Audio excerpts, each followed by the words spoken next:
I've been a Lions fan since 89 when Barry was drafted. Barry was drafted, and then I was born. I was born a Lions fan.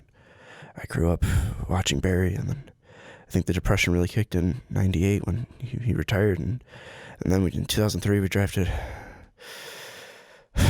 Carlos Rogers, man, and then 2005 didn't help when we drafted Mike Williams, and I thought things were turning around when we drafted Calvin in 2007. Then 2008 happened. I mean, that was the worst. 0-16, man. I couldn't get over it. And then it's been up and down, and up and down, and up and down. And then Sue leaving, and now Calvin retiring. I don't know where to look, man. I don't know where to look. Welcome to Depression 101, and it's called Being a Lions Fan. I'm Sean Anderson, and we're previewing the Lions season for 2016. And if I just want to throw a quick shout out to Samir, our Lions fan, who was waiting for this.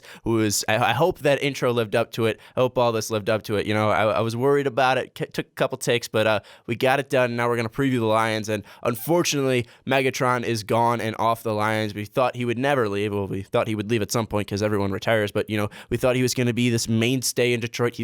He's going to be the bright hope of Detroit, and obviously he is gone now, and he's been up and down throughout his whole career dealing with injuries. He's finally gone, and I think this is kind of a fresh start for Detroit fans because you get away from Calvin Johnson, and Calvin's been a fantastic player ever since he joined the Lions in 2007, and he was still a big part of that offense before he left, receiving 42% of the targets last year, receiving 39% of the receptions last year, 47% of the receiving yards, and 45% of the touchdowns, receiving wise for the Lions. So it's going to be hard to replace his production and his productivity for this Lions team. But you still have Matt Stafford. You got Marvin Jones from the Bengals. You're adding some wide receiver help there. So now you got Golden Tate, Marvin Jones. I mean, outside of that, there's no one really great. You did just bring in Andre Roberts. Maybe he can add something. You're possibly going to bring in Anquan Boldin. So maybe you'll be able to help that wide receiving core, and that's kind of been depleted. You still have Matt Stafford, who's been up and down. Obviously has the big arm. If he can stay healthy, he's usually a top quarterback in the league. So usually you have that for the Lions. But then,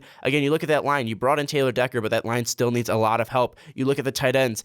Pettigrew's okay, but Pettigrew's never been that consistent product that you wanted when you drafted him. You look at the running back situation. Abdullah has potential, but can he ever hit that ceiling? You have Theo Riddick, who's great out of the backfield, but, again, can he add that production? You signed Stephen Ridley, but is he still the Stephen Ridley that he was with the Patriots? Was it really Tom Brady helping his cause there? What can the Lions do from an offensive standpoint?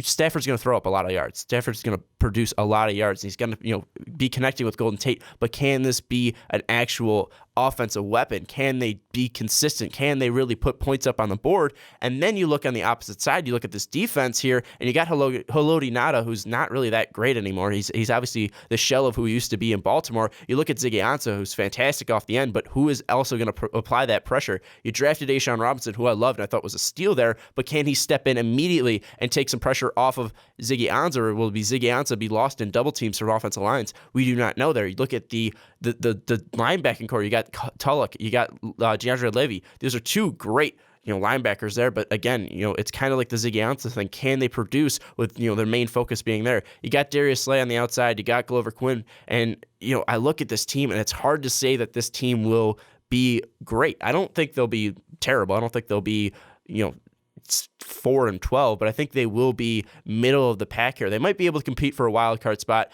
but I don't think they're going to compete for the crown of the NFC North. They might be able to knock some teams down, beat the Packers once, beat the Vikings once, but I don't think they'll be up there in the top of the division. I look at this Lions team and they really lack an identity. Are they going to be a defensive team? Are they going to be an offensive team? Who's going to be the main weapon on each side? Because Ziggy Ansah is a fantastic defensive end, but then again, he might be double teamed. Who's going to really step up for this offense? Is Abdullah going to show this potential? Is Stafford going to be able to produce without his number one target in Calvin Johnson? There's a lot of unanswered questions here for the Detroit Lions, and I don't know when these will be addressed and who or how they will address this, and it might be a couple years till the Lions reach that pinnacle again, until the Lions reach the playoffs again. Thank you, Lions fans, for watching us. And you don't have to be a Lions fan to watch this. Anyone subscribed to us is going to be able to watch it. And anyone subscribed to us is not going to miss this in their sub box. So don't forget to subscribe to us down below. And like this video if you did like it. And don't be too harsh on me. I was just trying to give you just trying to wrestle your feathers, as I'm a Bears fan. You know, Bears and Lions don't get along here. So I gotta at least throw some jabs at you guys. But, I don't think the Lions are going to be too bad. But if you do want to see our predictions,